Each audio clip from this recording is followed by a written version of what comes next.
Well, good evening, everyone. Welcome to the February meeting of the SMPTE New England section. I'm Marty Feldman, section chair. First of all, I want to thank Emmerich Feldmauer of WGBH and the station itself for hosting us here tonight in this beautiful room, the Connors Room. Can't thank you enough. It's people like you who make SMPTE possible. I also want to thank our sponsors tonight, Tektronix, for making the food possible.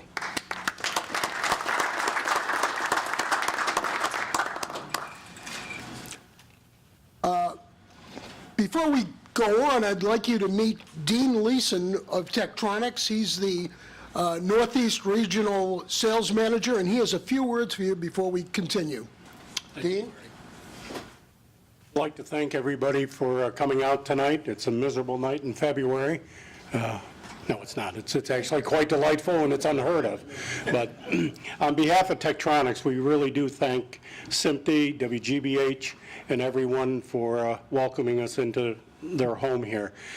What we're doing tonight is something that we get a great deal of pleasure and reward from, the feedback that you'll provide during the evening. Questions, please. If you're unsure of something, ask. We'll figure it out. If we don't have the answer tonight, we'll move on. But in what we're doing here is something that we believe in very strongly. I started in this business in 1960 and something, and I have seen the evolution from bottles with tubes and things like that to circuit boards where I can't even figure out what that device may be. But it's changing so rapidly, and for what we see as the future, and Carl's going to explain it, we have been deep diving into this for the last year and a half, Carl? Yeah. Anyways, what you're going to hear here is more than valuable. It's factual, and it's up to date as of 5 minutes ago, but that means nothing anymore. So education is a big part of what we do. It's a big part of my life and Carl's life, and I'm sure you're going to enjoy Carl's presentation from beginning to end. Marty's going to do his bio, which is very important to all of us here. But as we go through, take a breath. If you have seatbelts in your chairs, I would please fasten them tightly, because the next hour or so is going to be over the top.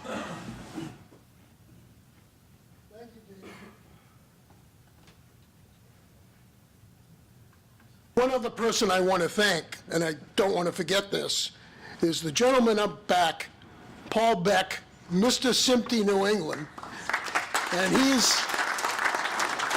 is doing a 3-camera shoot so that this can be available on demand later on at some point after it gets edited. So you can, if you miss something, you can watch it again. Tell your friends. We'll put the information on our website, and our website is SMPTE-NE.org. The main SMPTE website internationally is SMPTE.org, and you can reach the local sections through that also. How many here are SMPTE members? More than usual. That's very good. That's very good. We do have, for those that are not members and who would like to join, we have applications over there. Associate memberships start at only $45 a year. It's a very good buy and gives you all kinds of access to the material on the website. If you go for a full membership, you'll get the SMPTE Motion Imaging Journal, which is a fine technical journal. You'll also have access to webinars and technical courses as well. So it's a very good value. I hope you'll consider joining. SMPTE is a worldwide organization. It's also affiliated now with the Hollywood Professional Association on the production and post-production side, and they're actually amalgamated. So you'll be hearing more about that in the future. You're in for a treat tonight because our speaker is Carl Kuhn, and Carl, who I've known for years and have taken many of his courses, is probably one of the finest teachers of this type of material I know. I just want to tell you a little bit about Carl's background. His current position is Senior Video Applications Engineer, Tektronix, and he's been with them since 2000. Before that, he was the lead video test engineer for IBM in their Digital Video Development Lab in Bethesda, Maryland. He holds 3 U.S. patents and 1 Japanese patent covering in-service testing of digital broadcast video. He's the contributing author to the new 11th edition of the NAB Handbook, responsible for Chapter 2.9, which covers digital video standards and practices. He's also the past SMPTE Eastern Region Governor, and he is currently SMPTE North American Sections Director. In 2015, Carl was raised to a SMPTE Fellow. That's quite an honor. He's also a past section chair of the District of Columbia, Washington, D.C. section, and a certified project management professional through PMI and the George Washington University. So I think you'll see in the first few minutes he's a great speaker and a great educator. Tonight, we're going to be looking into a couple of SMPTE standards that have come along with the growth of IP video, and I'm sure all of you know what's happening with IP video. It's sweeping the industry. It's a whole new thing for us to learn. It has many, many advantages, including cost and simplified timing, saving bandwidth. But like anything else, it's not without problems. And you'll be hearing how to find those problems and how to diagnose those problems. So it's my pleasure right now to introduce to you Carl Kuhn. Carl?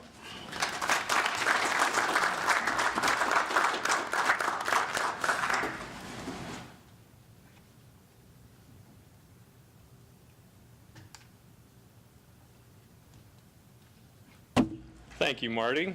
I really appreciate your efforts in keeping the section alive and well. As a volunteer organization, I realize what it takes to do that, and you're doing a fine job. Also, to see everyone being involved, to realize the value of SMPTE. If you didn't raise your hand, please consider joining SMPTE, because we need more members and more funding, and it's also good to be part of the community of SMPTE. So thank you, Marty, and everyone else involved, and thank you, Paul. Also, it's great to have a nice facility like this, so we thank PBS and Emmerich for his involvement. He's always involved with SMPTE and also SBE. He's very active in SBE. So that's what it takes, because what you're doing here tonight is something you have to do for the rest of your career. You have to stay current. If you're not staying current in today's world, you're becoming more obsolete by the world. As was mentioned, I do a lot of training seminars, lunch and learns and whatnot. And what I'm seeing more and more, people come up at the end of the seminar and say, "Hey, Carl, that was great. I learned something." I say, "What did you learn?"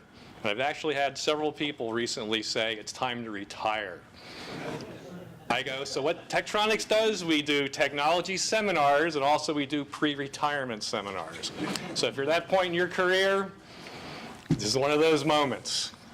Because we have to stay current, because things are moving faster than ever. So thank you for taking the time, fighting traffic to be here, because what you're doing now is something you have to continue to do every day of your career. So I would like to share my perspectives on implementing SMPTE 2110 and also PTP. We can keep this interactive, keep your comments short. That would be great. If you'd like to say something that reinforces what I'm saying, that's fine. If you'd like to say something that totally discredits what I'm saying, that's also fine, because I'm just like you, trying to learn this one day at a time, because things are happening fast, and if I'm not saying it correctly, I'd like to know that so I can correct my errors. Don't worry, it's digital, it just works. Have you ever heard that before?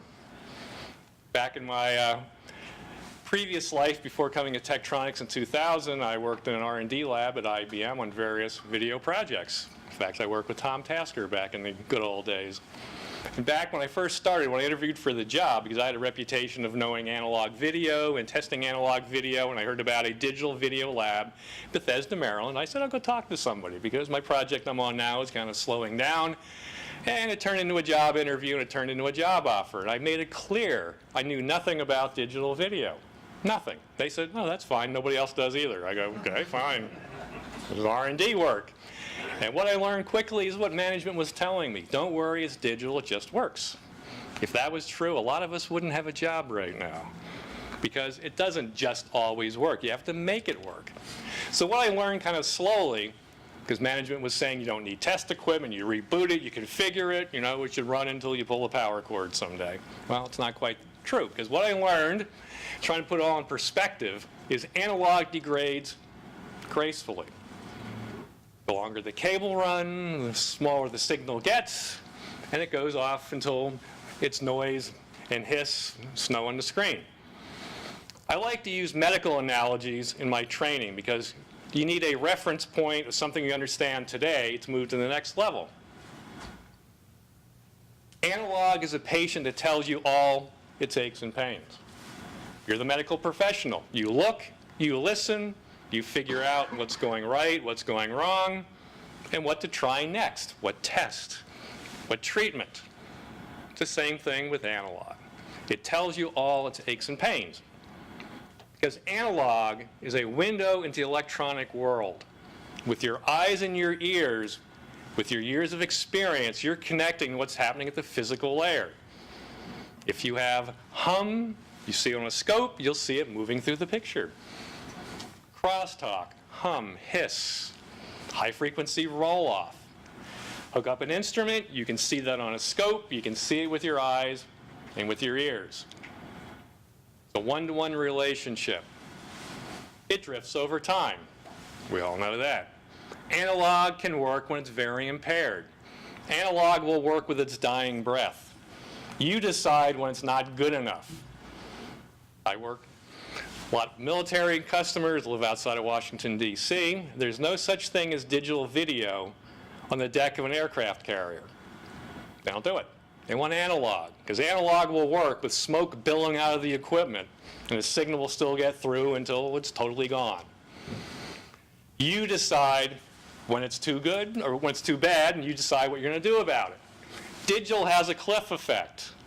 We've gone to digital, SDI, now we're going to IP. We've added another layer to have a cliff effect. Digital tells you nothing. It's the patient that volunteers nothing. Well, the patient made it here, so they were healthy enough to come visit me. Well, how bad are they beyond that? You don't know. They say, well, you're the doctor, you figure it out. Work with me. No, you're the doctor, you figure it out. Because digital is really analog, but digital decides. Still a physical signal. All the laws of physics, unfortunately, still apply to our industry. But the receiver decides, do I like this signal or I don't like this signal? And if it doesn't like it, you fall off the cliff. As a medical professional, you have records of your patient's history, a baseline. What's normal, what's not normal for this patient? Are they healthy or they've got one foot in the grave? This is what you look at their history and say, what do I do next for this patient? It's the same thing with a digital video facility. You need a history to see which way it's going. Intensive care ward. You need to run your digital video facility like an intensive care ward. You need probes and sensors and alarms all over the place to tell you something's working or it's not working or it's getting closer to that digital cliff. You need to be looking at it 24/7. If something goes wrong, green goes to yellow, yellow goes to red. You need to do something about it. Everyone has this all figured out. When I got started in television, I started 9th grade back in 1972. The old timers, they knew then, and I still believe they did. They knew from the glass of a lens to the glass of a CRT how television worked. They knew it. There's no one in the industry that has that understanding. Well, I should ask, do you? Show of hands, who has this all figured out? I figured. If you did, I have some investors, we need to talk. And within 5 years, we'll be having dinner with Bill and Melinda Gates trying to figure out how to give away all our money. No one has it all figured out. If you're operational, you know end to end, how deep did you have to dig to fix the last problem? If you're a PhD doing R&D, you know this much about the industry and don't even worry about what's happening elsewhere. You're an expert in a very small slice. Interoperability, that's what it's all about. If you're following the rules of the road, the receiver should work. If it doesn't, there's a problem with the receiver. If the signal coming into it is impaired, the receiver can decide, well, maybe I like it, maybe I don't, maybe I'm intermittent, maybe don't bother me. Digital is always looking for a reason not to work. Where analog will work with its dying breath, digital says, I don't like the signal you're sending me, thanks, it's nap time, don't bother me. A big circuit board. Remember the good old days of picking up the circuit board and say, well, look at this. Here's a transistor, there's a vacuum tube, a resistor capacitor. You'd say, here's the power supply, here's the vertical, the horizontal, the audio, the video. Well, those days are gone. But the testing methodology is still the same. Where do you start? Where is it working? Where is it not working? So the circuit board analogy, instead of a circuit board, now we're doing troubleshooting on a regional or perhaps global basis. What are my test points? Is it right or is it wrong at that point? If it's right, you move on. Oh, here it's bad. Well, between here and there, good, bad, now you're troubleshooting. It's the same approach, just different tools. Testing is too expensive. I got a living to make. That stuff costs money. What's more expensive is not testing. I've never seen in a budget anywhere where they say, well, next year it's going to be rough. Let's budget $70,000 because we don't know what we're doing. Well, next year we're going to be really clueless. Let's budget $150,000. I've never seen a line item in a budget anywhere. But when there's a problem, it comes out of somebody's budget. Overtime, lawyers, you name it. There's always a cost. Some high-level concepts of testing. Where analog, it's one-to-one. Quality of service, the actual signal, is the quality of experience. In digital, it's not a one-to-one. Because quality of service, one thing I'm doing more and more in my training is trying to help you people survive what we're actually going through as a business. Because I was an engineer at IBM. What I realized slowly was I work in a business. So more and more you talk to executives as a technician or an engineer, all they hear is blah, blah, blah, blah, blah. Go away, you bother me. You walk in saying, I have an idea that can reduce truck rolls by 25%. I have an idea that can cut overtime in half. I have an idea that will reduce churn, losing customers. They hear what you're saying for the first time. Just how you position what you're saying. So, in today's world, you walk into executive management, talk quality of service, they hear blah, blah, blah, blah, blah. Go away, you're costing me money, you're wasting my time. You walk in talking quality of experience, that's what they're measured on. So you have to be able to position yourself for survival in today's world of spreadsheets or what's going on. Okay, black burst and trial level. Remember those good old days? SDI is the last holdout. So we have video engineers, we have IT engineers. So good old stuff we've been dealing with our whole career about SDI and black burst and trial level. The challenge for us is to understand IT technology, where you bring in the IT people, which in today's world, who's running the show? It's IT level executives and business executives, people with MBAs.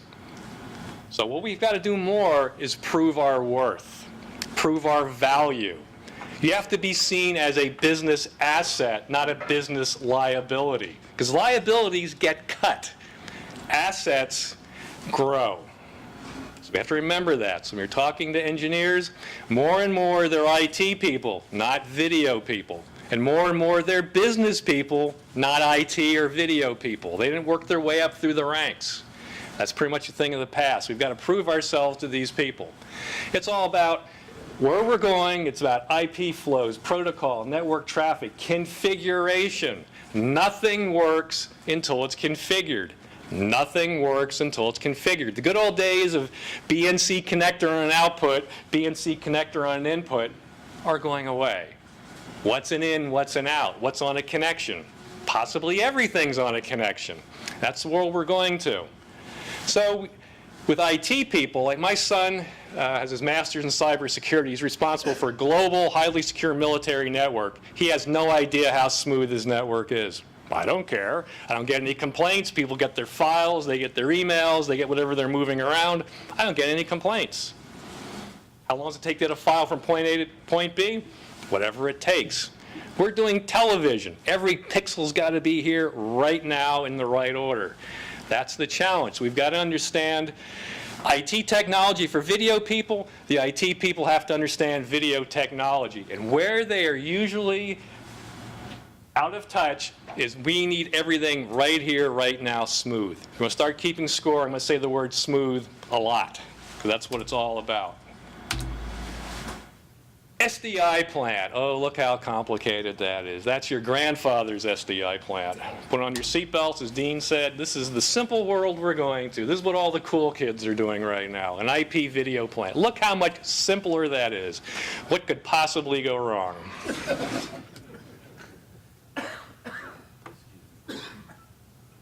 What we're doing is we're trying to put everything on a shared connection. That's the beauty of this. I don't need a connection for video, for audio, for timing. I can put it all on one connection, which means everybody's sharing the same pipe. So smoothness becomes a challenge. 2110, this is where the industry appears to be going, because when I first started getting involved in IP, probably 2 years ago, nobody really knew where it was going, what standards. There was Aspen, and people were talking about AIMS, and it was kind of, no real plans. Everybody's kind of curious. At NAB this past year, that changed. People were asking real questions. I'm looking forward to NAB this year. People are going to have real questions and real problems. Because right now I'm working on several total greenfield builds where they're moving away from SDI. They want to have less than 5% of their facility being BNC and coax. Major move. So the reality is people are actually doing it. There's always people on the leading edge, and that's a brave move, but somebody's going to do it. If you're building a new facility, this is the time to make the move. So SMPTE 2110, moving through the ratification process at SMPTE is bringing some sanity, some rules that we all can apply. And just, if you do anything in your spare time, which I always recommend self-study, find out what you can about SMPTE 2110. It's our future. We need to figure it out. That's what it's all about. There's various parts for timing, for video, for audio, for AES legacy type audio, ancillary data, and also if you're doing AES in SMPTE 2059. We'll get deeper into all this, but I would highly recommend print it out, put it under your pillow, and make it your own, because either you figure it out now, or you figure it out later, or you figure it out it's time to retire. Oh, we still have audio and video. How about that? We have waveforms, we have picture. But look at that. Now we have IP status. It's another layer. We've added another layer of abstraction. We went from analog, added a layer of abstraction of digital for SDI. Now we've gone to IP. What's a layer of abstraction? The analogy that I like is my great-grandfather had a Stanley steamer, a steam-powered car. Before you went anywhere, you better know what you're doing. Every valve, every lever, every gauge, exactly where it had to be, or else you might not make it or have a very unpleasant death in the process of going somewhere. The world of abstraction that we live in now, how much do you need to know about the car you're going to drive home tonight? Probably nothing. You get a light on the instrument panel, check engine. You need to look at codes. Does the dealer even know what the codes mean?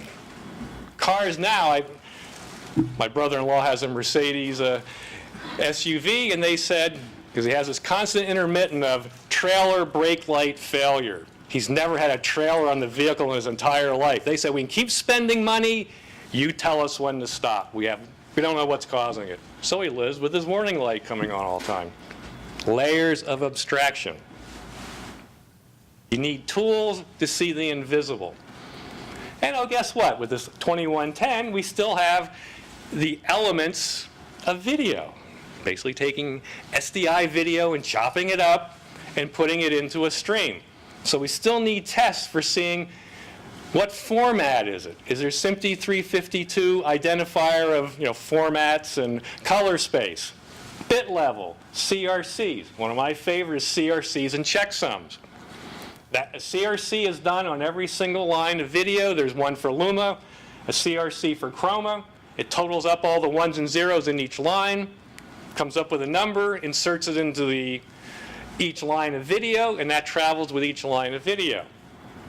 If the video received by a test instrument or another device does the same calculation, all the ones and zeros for Luma and for Chroma, for CRC, for Y and C, if the value equals calculated locally what was inserted at the source, congratulations, your video traveled without corruption. So a CRC, whether you're doing SDI or IP, is a very valid, very powerful way to test what's going on. If bits are changing between point A and point B, that's not good. This is digital. They shouldn't be changing. Checksums for Luma and Chroma. That's for your ancillary data in your Hank and your Vank. Every packet, whether it's closed captioning or embedded audio, Dolby, whatever it is, every packet goes through a checksum calculation to say how much payload is actually in this packet. That's inserted into the packet. That packet travels wherever it's going and gets tested. We test it, other devices can look at it. And if the ones and zeros in that packet have not changed, you get a green light, everything's good. If the content changes, you have a checksum error. Popping and clicking in your audio, corrupted closed captioning, good place to go shopping of where in the network it's falling apart is looking at checksums. It's all about errored fields, errored seconds, percent of errored field. 0 is good, low is good. Errored seconds, if it's counting up an errored second every second, you're living on the edge of the digital cliff. You do a 24-hour test, which I used to do at IBM, run a 24-hour test, you should have a handful of errored seconds, not thousands, not tens of thousands. Low is good. It's a good way to have an objective way to see if bits are flipping between point A and point B.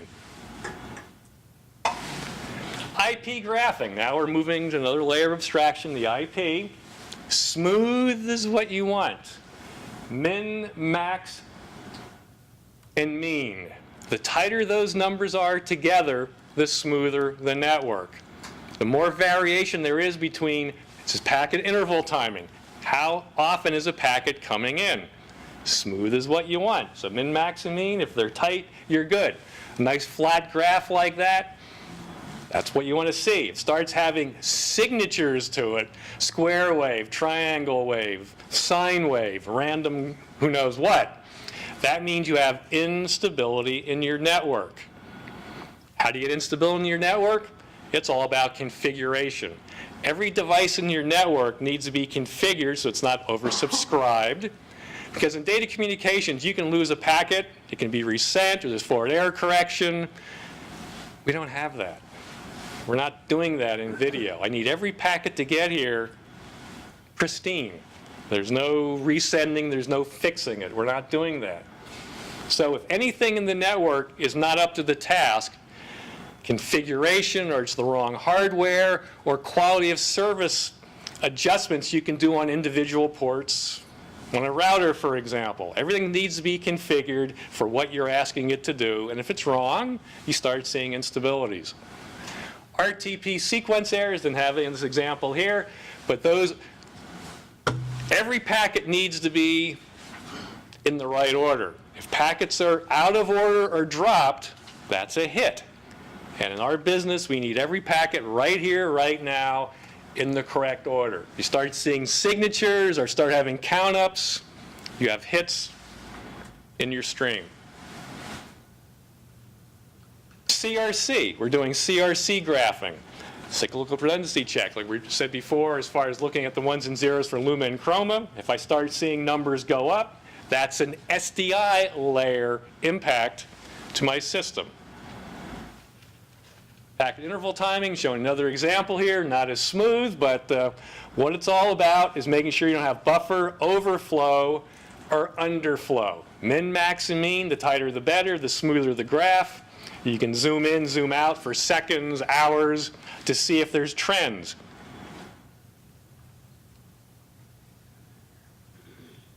This is one of my favorites.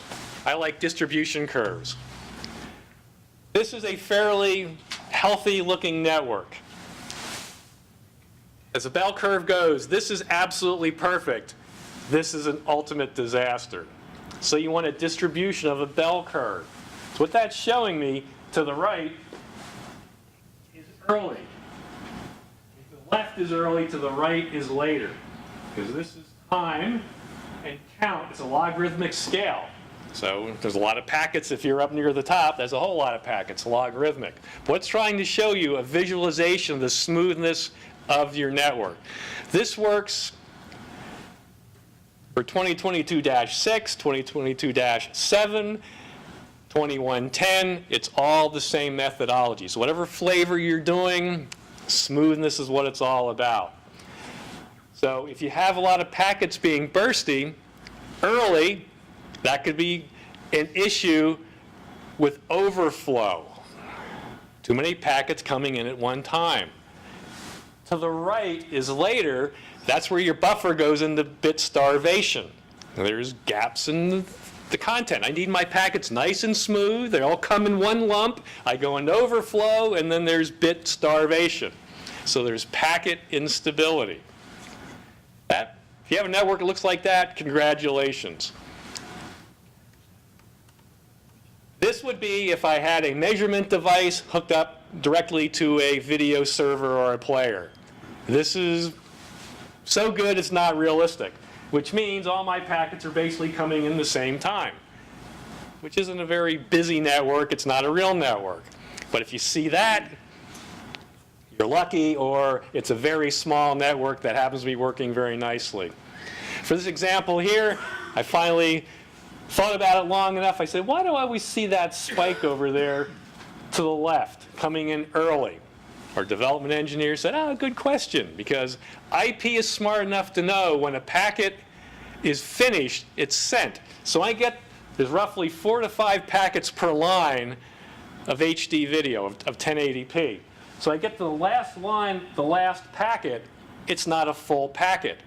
As soon as it runs out of ones and zeros, it says you're out of here, put stuffing bits in it, throw it out the door, and it shows up early. Once again, it's logarithmic, so there's not a whole lot of those compared to the big spike. So that's normal, if you ever get to see that. This here is chaos.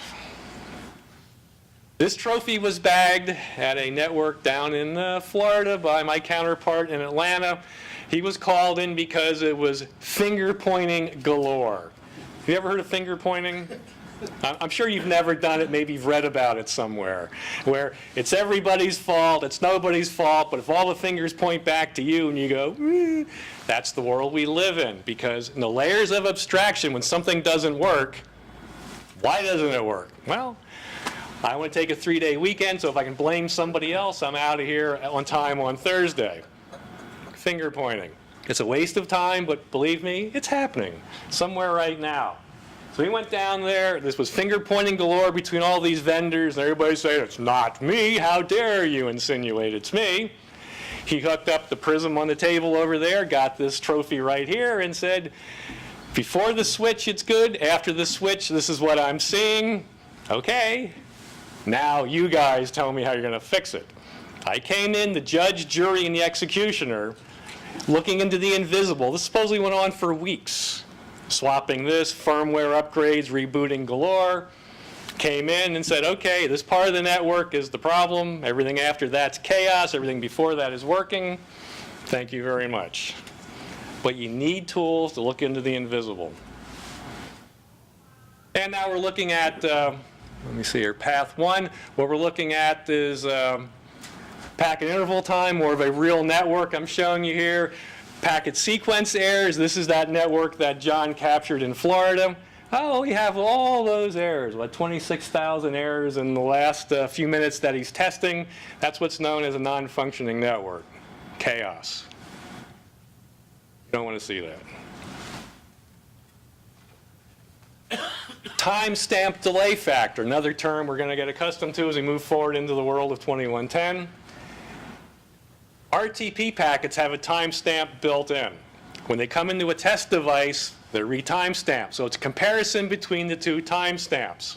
So you see a running average of how stable it is. And there's a graph of a disaster between a network. Actually, you can see we're doing 2022-7 on this capture here. What I have is green is path 1, blue is path 2, and the signatures aren't the same. Because what I'm seeing in these greenfield builds, if you want to have resiliency and redundancy, you might have one vendor infrastructure on the primary and the backup is another vendor's infrastructure. Because that way, if there's a virus or there's a bad firmware load, you have another path that's not impacted. If you upgrade everything and everything has the same bug, you have a disaster. So you're trying to avoid single points of failure. So if you have no or few single points of failure, the signature will be different. It's going through different hardware, different paths. That's normal, but it needs to be within reason. So you can see path delays, path instability, and I think this was a functioning network. If I remember, there's no problems, but the best one I could come up with when I need to do some screen captures. But you can see path 1 and path 2, because 2022-7, once again, that's about redundancy. And I actually fiddled around with it enough. I pulled the optical connector off of the primary, and glitchless, it goes to the backup. But I put the other one in and pull it. I can do it as fast as I can. As long as there's one in, it's smooth. So it works as advertised. Had to prove that to myself. So an IP status screen. We have status screens for your baseband, for your SDI layer. Now we have one for the IP layer. The bar graph at the top, because we're looking at a 10 gig pipe, that's showing me I have 1.5 gigs, so that's a 1080i connection. And there's all your ID, your protocol, bit rate, source ID, destination IP, and you can see what's actually in the stream. This tells you what's there. Should it be there? If it's there and it shouldn't be, why is it? If it's missing, well, you're not going to see it because it's not actually in the stream. So it's a good way to visualize what's actually on a connection. It's repetitive. Status screens moving towards PTP. We need to see what's happening with PTP. What time is it? Your master-slave phase lag, how much instability is there? The ID of your master, the MAC address of your master. Next segment I'm going to get into is getting deeper into PTP, but you have a primary and a backup. This tells you which piece of hardware is actually running as the master on the network. Steps removed. Right now it's 1. This is on a small test network I had, but steps removed. How many pieces of hardware is the signal going through from the grandmaster clock to where I am in the network? And that should correlate to what the actual network architecture is. If it isn't, well, there might be something in your network you're not aware of, or you need to do a little bit of digging. But it gives you a good estimation of how far away you are from the clock. And the rest of it down there, priority 1, priority 2, I think I'll save that for the next slides coming up, because the best master clock algorithm is something that we all are going to have to understand. Event log, what's good, what's bad, when did it go bad, when did it recover, the source, what it was, the date and the time. For troubleshooting, worth its weight in gold. NMOS, anybody heard about this? Network Media Open Specifications, AMWA. Because right now, if you're configuring something on an IP network, you have to understand what you're doing. What's the source? What's the destination? What's a port? What's a subnet mask you're using? In the heat of battle, in a broadcast or television environment, that's not the level you want to be operating at. Because one typo, and you're done. It doesn't work. So what NMOS is going to do is simplify it, is the goal. It's going to have discovery and registration. So it's going to populate a table in all devices hooked to the network that describe what else is on the network.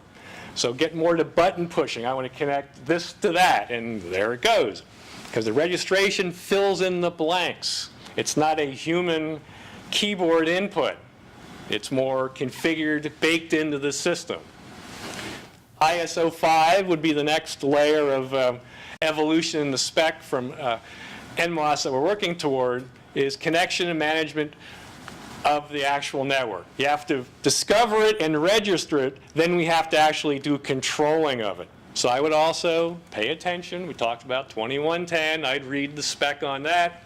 I would do some quality Google time on NMOS because it's coming, hopefully by the end of this year from what I'm hearing, but it's going to make our industry a little bit easier, especially when you're under fire in the trenches.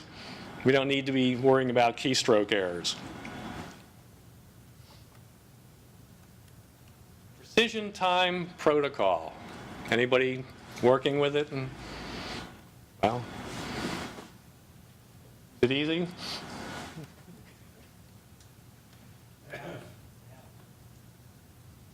I think precision time protocol is being severely underestimated, the complexity of it. I've heard people say to me, oh, PTP, we're just replacing black burst and tri-level by blasting out packets. Okay, that's half the story. It's a bidirectional IP network, so it's more complicated than black burst. I figured this way, black burst and tri-level are too dependable, we have to get rid of it. We need more jobs in this industry. Yes, John. If you're thinking that, what are they going to do about lip sync issues if they're not watching what PTP is supposed to be doing? Well, hopefully PTP, I think, should help solve some of those mysteries because you have pointers to your video and your audio that are based on precision time protocol. How well that's implemented, you guys tell me. But it should reduce it. I mean, you still have different latencies because with 2110, the whole idea, because I'm backing up a little bit on the theory. 2022-6 was essentially taking SDI, all the elements of SDI, and cutting it into packets. That's with the HANK, the VANK, the embedded information, you name it. Where 2110 allows for your audio and video to be separated, your ancillary data to be separated. And you're getting rid of the HANK and the VANK, so you're making your video payload more efficient because those are on separate streams. For a production environment, you want to have things separated because that's what you're doing in post-production. You have audio and video separate. So the challenge is, as John's pointing out, is getting it all back together. If PTP is implemented correctly and everything configured correctly, it's all about configuration, problem should be solved. So stepping back, 2022-6 is usually very good at moving something from point A to point B. Put it all back into one stream, ship it out. They can tear it back apart to 2110, do what they have to do, put it back in 2022-6. And -7, you have redundancy, and off it goes to wherever it needs to go to next. It's kind of the Carl Kuhn vision of what we're doing. But I think precision time protocol is definitely being underestimated. To me, I think it's one of the most complicated parts of what we're trying to do here. Where black burst and tri-level, you know, it's a drum beat that everybody marches to the same drum beat. Here it's packets going through a network with perhaps variable latency, and it's bidirectional. We've never done bidirectional timing in television. It's never been done. We don't have to do that.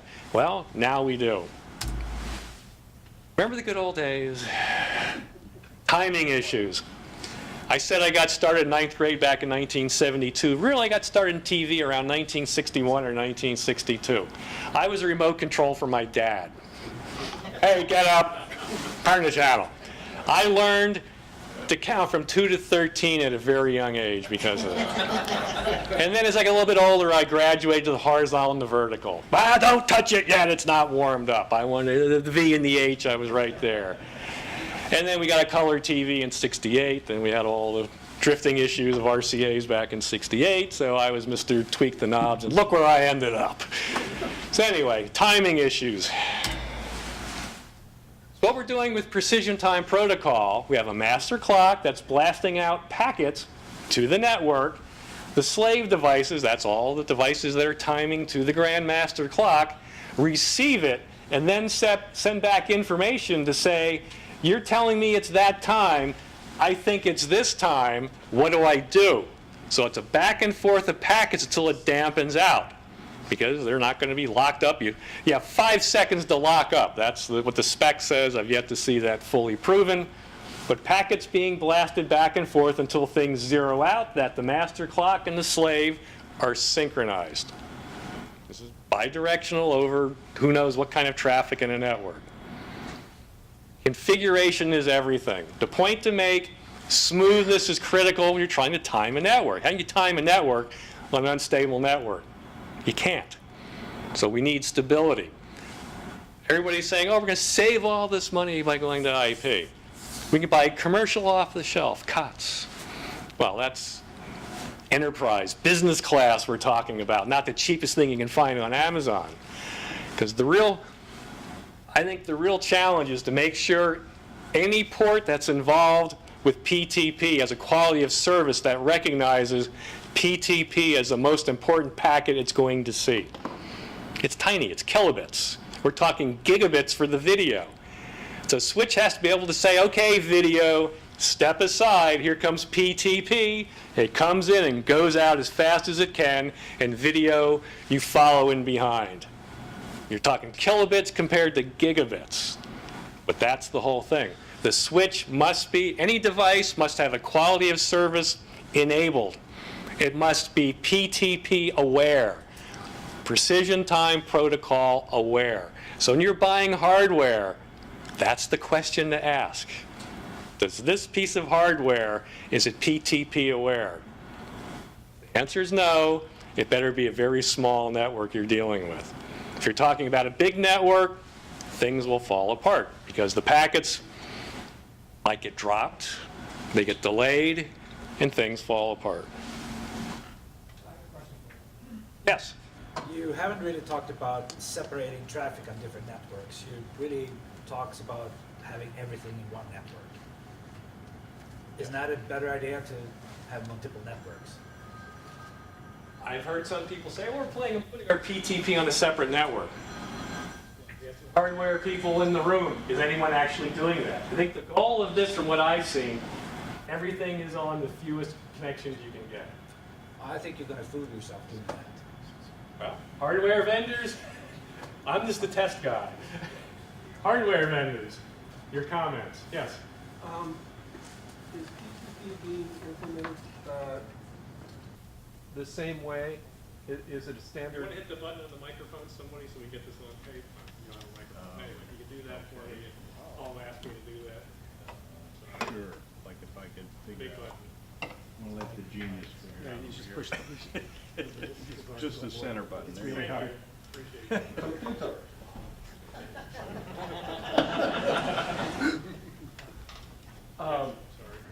Is PTP being implemented the same way in all hardware across all vendors?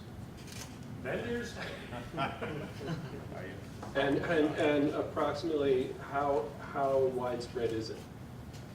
Anyone here from Eberts have anything to say? Grass Valley, anyone else have anything to say? Are we doing it across all vendors? We're trying to. That's what the Ames Alliance is all about. That was started a few years ago. Part of our guys founded that group. We're trying to grab everybody's attention, make them understand that this is obviously critical. Whether or not we've gotten to the point where we could say that SMPTE 2110 is the way that everything is going to be settled on, not quite certain just yet, but certainly we are all looking at it. So just as an example, how many Cisco products have PTP implemented, and what level of Probably switches every and one routers? that we're working with. Every switch that we're working with from Cisco is definitely Which would you have examples? PTP. 9200 series, I think they are. Everybody hear that? No. So the Cisco series that we're working with are the 9200s. Are they all PTP compliant? I can't attest to it 100%, but everyone that we've worked with has been. They have to be. And if somebody's familiar with the implementation on Cisco, they could go on another vendor's routers and be able to implement it. If they're Ames compliant, they certainly should be able to, yes. That is, at least that's the direction that we've followed. What other vendors are doing, I can't really speak to that. Okay, From a Grass Valley standpoint, that's what they're doing. thank you. Sure. Anyone else? Back to your question. I'd like to know an answer myself. Are we kidding ourselves by saying we can actually put everything on one connection? We're going to go back to, we have audio, video, timing, separate connections, which kind of defeats the purpose of the reason why I thought we're doing this in the first place. Any comments on that? I think that you will have to do logical split outs of all your traffic. You're going to run into problems. You saw that you had one 1080 connection on your 10 gigabit Ethernet. And so let's say you have 5 or 6 of those, you're going to hit the roof. The world's going at 25 gig. That's our next move. Yeah. But still, Yeah. You're just pushing. more of the same. Yeah. All right. Your observation is to be proven or disproven. Thanks for the interactivity. Some terms and definitions. PTP domain. You have different domains like different islands. Well, you have to have all the slaves and masters in an island on the same domain or else they're not talking. So you see the GM, the Grand Master, then you have masters in individual domains. So the whole challenge, we'll get deeper into this as we go with some of the diagrams, is how much of a load do you want to have on the main clock? And where do you start having subdivisions of your network? That's what everybody's trying to figure out right now. So the Grand Master clock is the one that should be locked to GPS. So GPS is your gift from the atomic clock over your head, and that everybody locks to that on a common time base. Then a master clock is a clock under that.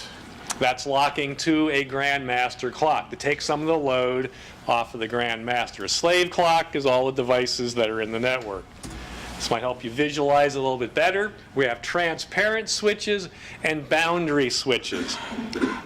So you have a primary and a backup, both locked to GPS, so that's your common time base, but you need redundancy.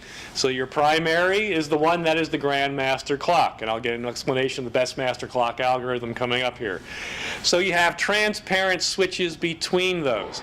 A transparent switch is designed to look like a piece of wire. Any latency that it has is compensated by adjusting the timestamps coming and going through it, so it appears that it's not there.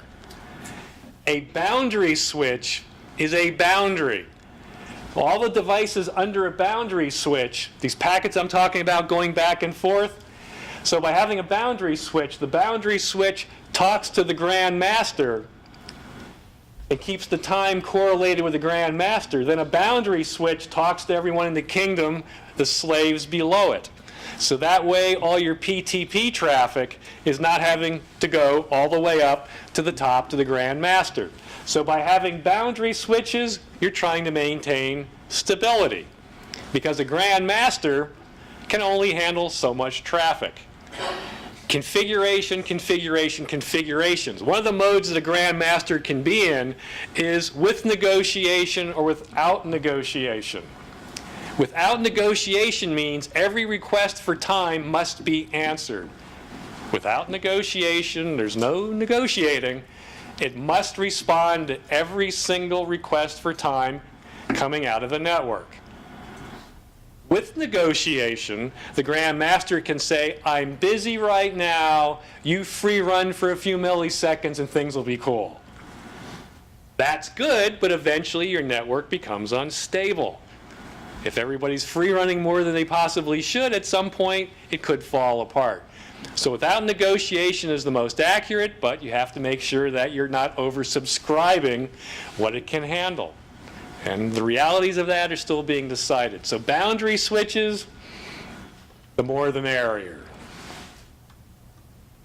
I don't Yes. Normally functioning network, how often would packets be exchanged to, I think it's like 8 times a second, every Does add device. up. Yeah, it adds up. And it's bidirectional. And bidirectional, because one direction you're dealing with video traffic, the back channel, there's no back channel for video. There might be intercom or something else, but the gigabits are the video content. Standards. 1588 is the umbrella standard for PTP. It's been around for 30-some years. When you use your cell phone, that's precision time protocol, 1588. That's how cell phone handoffs happen, or don't happen, based on precision time protocol.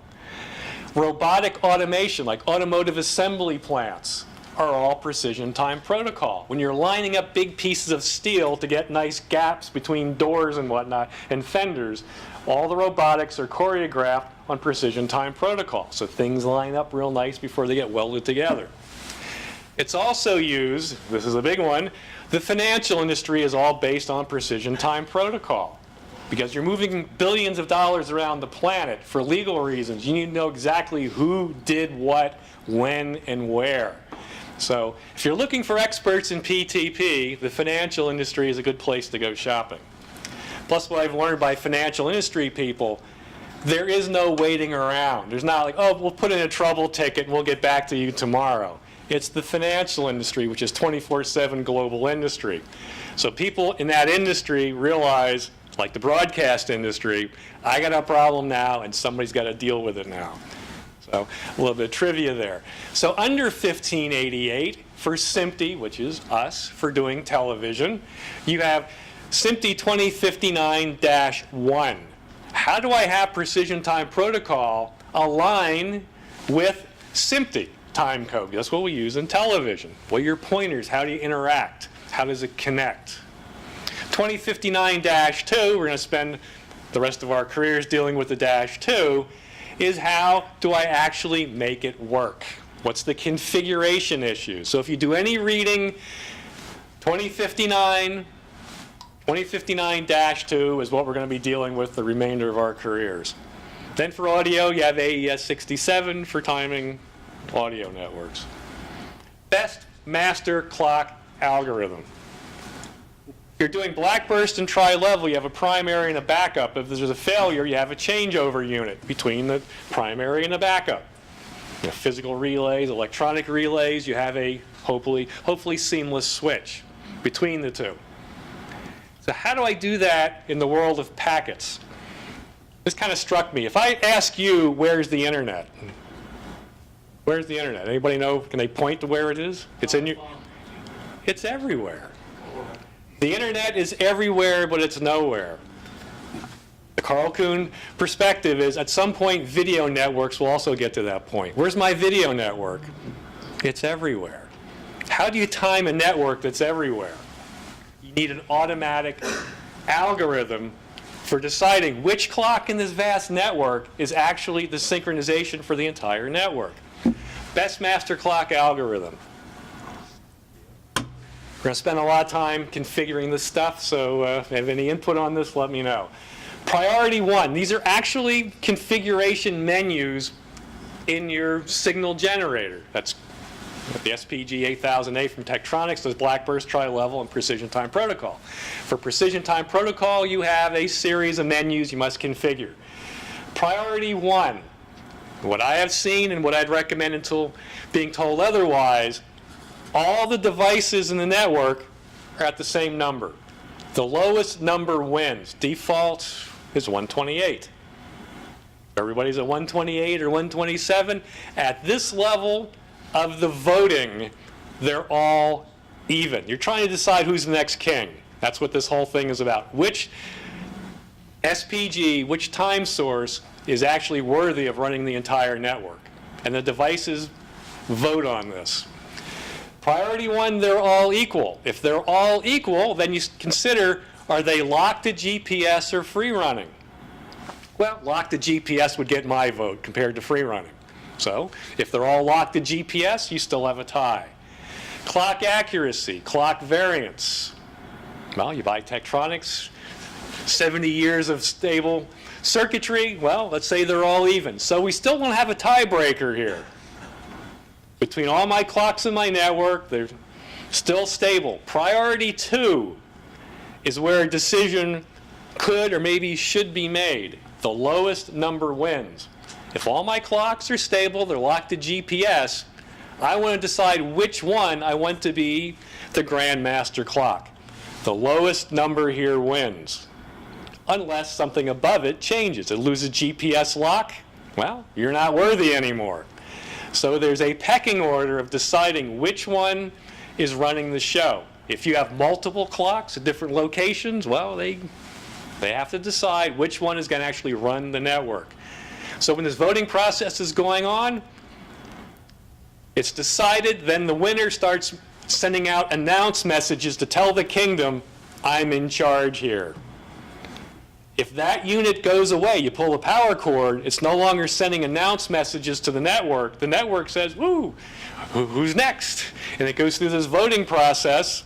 The winner says, I'm the new king, sends out announce messages, and the network then listens to that device. So there's this pecking order. Whoever's sending out the announce messages won the vote. And if you do nothing, if you take a device out of the wrapper, put it in the network, configure nothing, the tiebreaker is the lowest MAC address. So there's a safety default. If you don't know what you're doing and don't bother configuring anything, the lowest MAC address wins. And then the next one would take over. I wouldn't recommend that, but there's at least a safety mechanism in case you don't know what you're doing. Topology. So have a primary and a backup. The grandmaster's sending out announce messages. The kingdom is listening to make sure it's still there. The backup is silent as far as looking for announce messages. It says, okay, somebody else is in charge. I'll just wait for my turn. A transparent switch, once again, is as if it's not there. It has ports on it, but they're all compensated for how much latency there is in and out. The clock is adjusted so it appears that it's not really there. Boundary switches, I said before, that's where you want to be kind of generous. The more boundary switches you have, the more isolation there is from all the slave devices consuming the stability of the Grand Master. How far you go, that's yet to be decided in the greenfield builds that I'm working with. Another topology, you can see Grand Masters, transparent clocks, boundary clocks, devices, everybody's talking. Your topology, you start getting into leaf designs, and it goes on and on and on. Far deeper into the IT world that I fully understand at this point, but once again, these are the things we need to be figuring out and troubleshooting. Troubleshooting PTP. Check your interfaces. When it comes to SFPs, your small form factor pluggable devices, which are really cool, they can convert just about anything to anything. But when you're dealing with technical support, the vendor you're talking to of a switch or whatever, they want to hear that you're using their approved SFPs, not one you found off of Amazon. They want to know that you're using their devices because that's one less mystery they need to troubleshoot. So I'd recommend that. Whatever vendor specific SFPs, use them. The same SFP type on both ends. They're not necessarily the same brand, but the brand, as far as what you're trying to match, is the nanometers. 850 nanometers, your wavelength of light, or 1310. They need to be matching on both ends, or else there's no talking over the fiber. Are they 1 gig, 10 gig, 25 gig? Go from there. Cables and more cables. What are you using for optical? Is it single mode, multi-mode? What kind of cladding are you using? Pretty much everybody's using single mode from what I've seen. Multi-mode's kind of fading away. What's a mode? My own little brain. The thinner the glass, the higher the purity of the glass, more like a laminar flow of light waves. The bigger the glass, which goes more towards multi-mode, lower purity glass, the light waves are doing this as they go through the fiber. And the more of this going on, it's like a delay in a network, high-frequency delay. You start having, by doing this through the fiber, you start having your square wave round off into a sine wave, and you get closer to the digital cliff. Single mode, the light shoots nice and square, so you maintain a square wave. Troubleshooting. As I mentioned before in the screen you looked at, now might mean a little bit more. What is your time delay, if there is any? How much lag you have? Your MAC address, who's in charge? So be aware of your MAC addresses and know where the heck it is. Steps removed. Your domain, it's got to match everybody in the network or else they're not talking. What profile you're running, 2059 is what we should be doing. It's following the master. Your priority one is 127, clock class is 6, so remember that's GPS. Your accuracy, priority 2, 128. You configure that, the lowest one wins, and you go from there. What you're seeing down here, how often your announce, your sync messages, delay request, delay response. If it's following the SMPTE spec, great. If not, you're going to find out why it's sending it more often or less often. More often is more stability, less often is less stability, but more often means more network congestion. PTP status. You see the bit rate is kilobits. And once again, these are packets that are sharing a pipe with something that could be 12 gigabit if you're doing UHD, high dynamic range. Your source, your destination, that's all critical. If it's not matching with the network, you got a problem. You're not going to be talking. Because everything in the world we're moving to is about configuration. There's no glossing over anything when it comes to configuration. Every drop down, every fill in the blank, every radio button must be properly configured or else it doesn't work. One little click, you're off. It does not work. In video, we're not really accustomed to that, to move video around. For IP, I mean, that's the way it's been. But now we're going to be doing that with a precision time protocol and everything else in the pipe. Configuration is everything. If you don't know what something means, find out. There's no guessing your way through it. And there usually aren't any defaults. Whatever you want to make it, it's fine with. But it has to agree on all devices through your network. Covered all that. Okay, a duplicate slide. Okay, so we're in a bidirectional network, so we have master-slave delay, master-slave variation. How smooth is my PTP? And once again, smooth is what you want. Slave-master delay, slave-master variation. It's bidirectional. So the packets that are flowing through your network, how smooth are they in both directions? It's another way to visualize your delays so you can see both directions. Are they the same? Sometimes, sometimes not. It's a bidirectional network. But smooth as possible in both directions is the goal. Phase lag, just showing you some more screenshots that I did. That's not so good. Moving graphs, start seeing that. That is bad news. Go through your network and figure out where it's good and where it's not good. Are you oversubscribed? Are your switches PTP aware? Is everything configured correctly? Some more traffic shots of networks that weren't so happy. Smooth is good. Something like that is telling you something's going on. Same. So I want to cover for PTP. I'd like to throw in one more section here for a few minutes, if I may. Test equipment justification process. I should call this job justification process. How to communicate with business people. I was bad at it at IBM, and wherever I go, people say, well, there's never any money for test equipment. Management always says no. That's because you do not approach it as a business person. You're not presenting yourself as a business asset. You're presenting yourself as a liability. Everywhere I go, oh, they're getting rid of video people, because people don't see the value. We've got to get out of the mode. When I started at IBM, if you were a technical genius, IBM would line up at your feet and say, what do you need?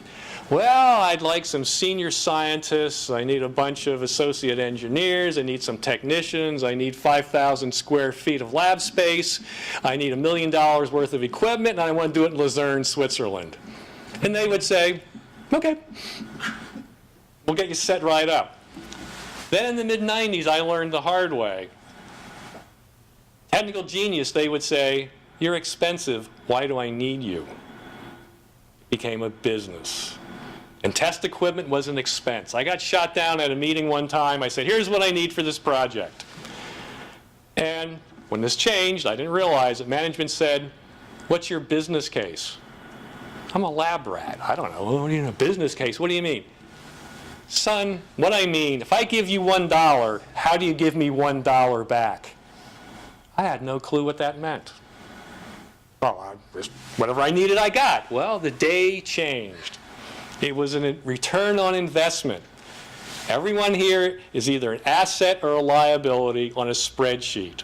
And we've got to realize that, because a lot of people are losing their jobs because they don't realize that. How do you stay current? You're doing it right now.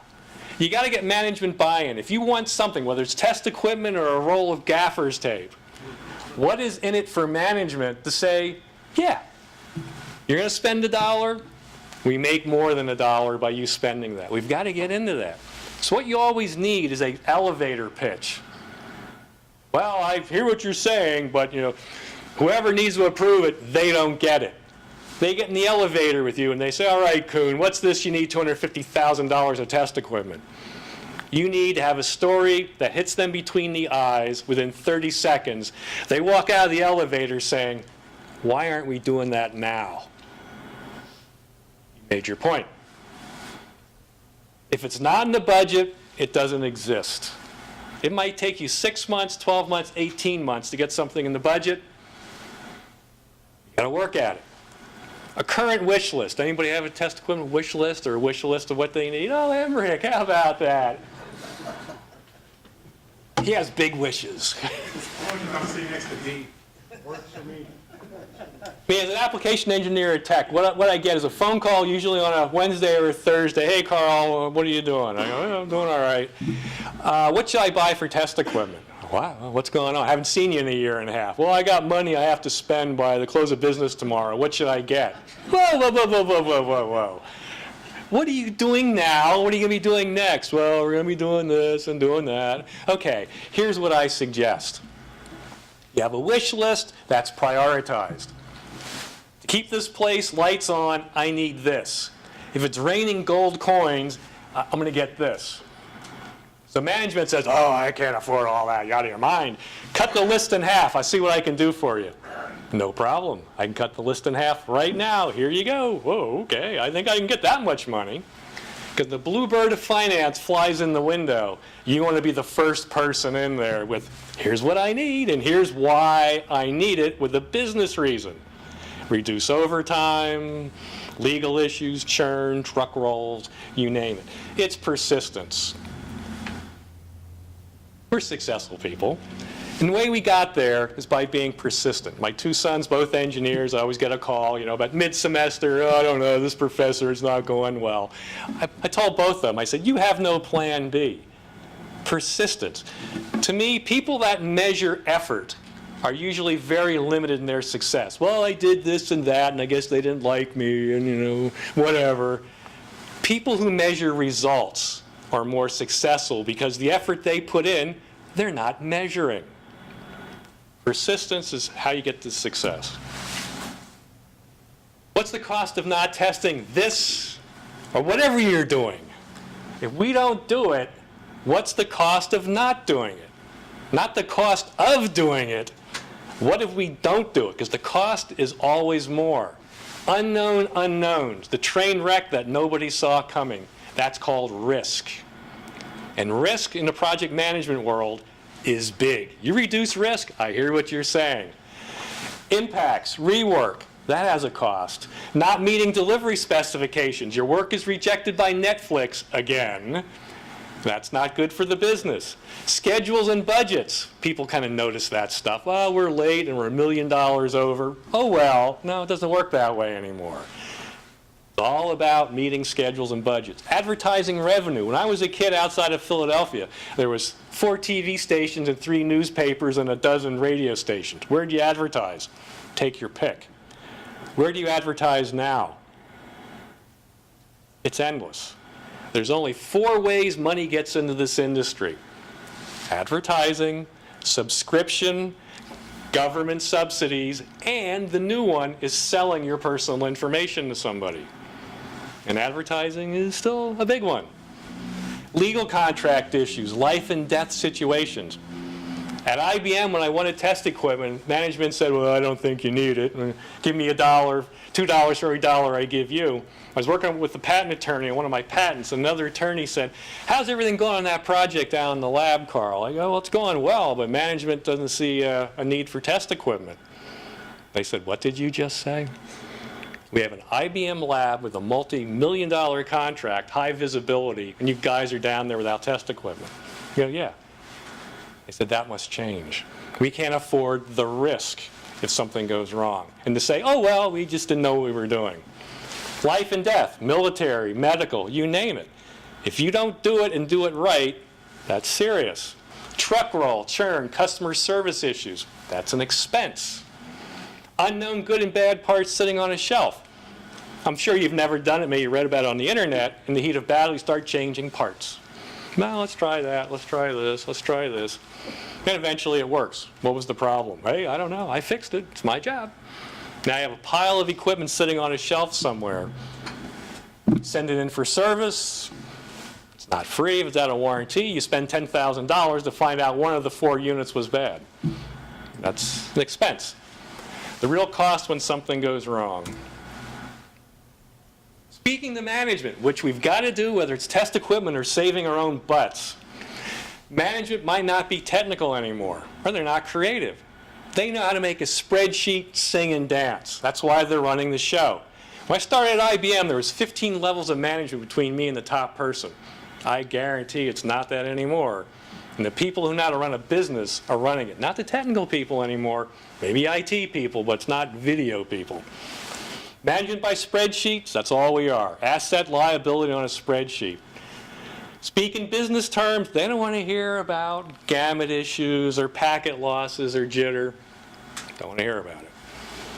Cost, saving money, return on investment. How do you make their business better? Regardless, but that's the way we need to speak. Make their pain go away. If they're taking a beating at a meeting, you have a solution for it.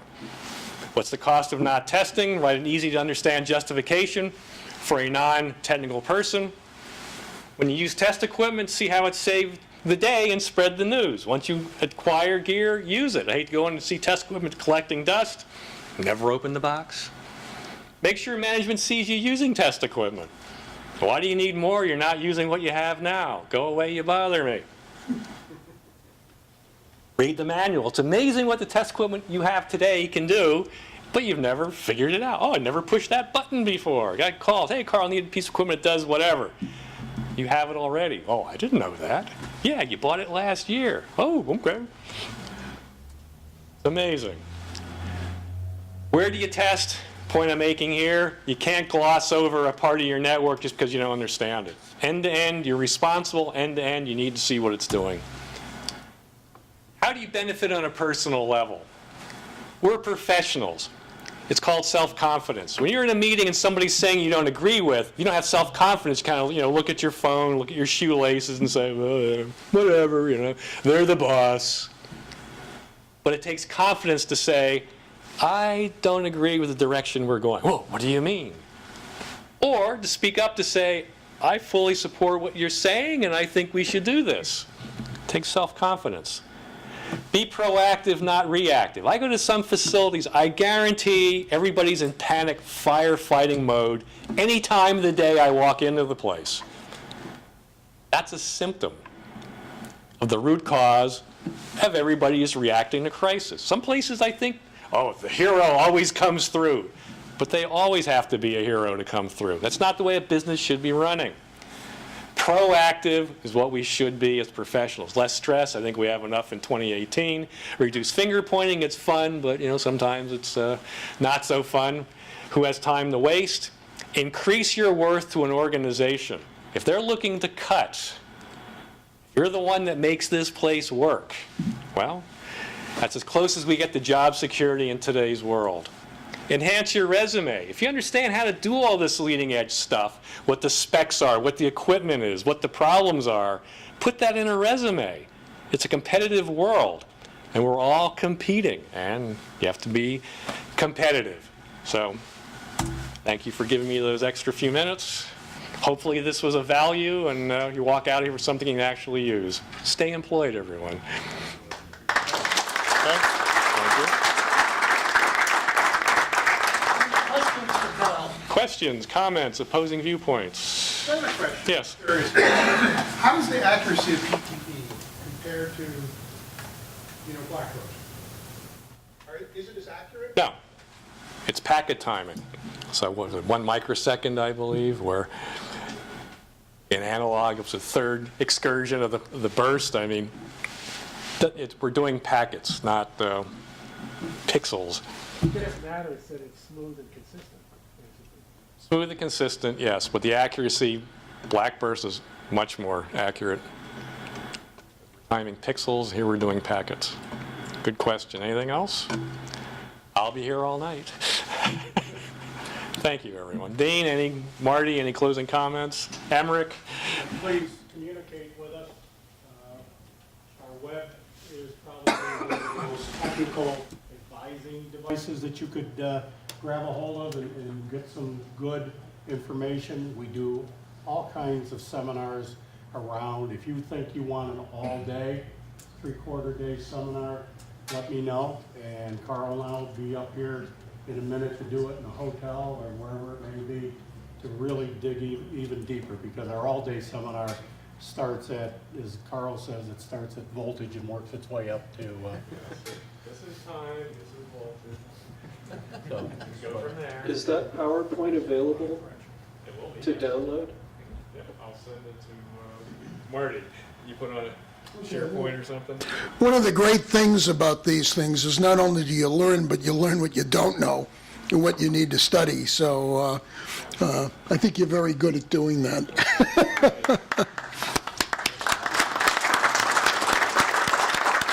Please watch your emails for information on our next meeting. We're working on it sometime in February, probably toward the end.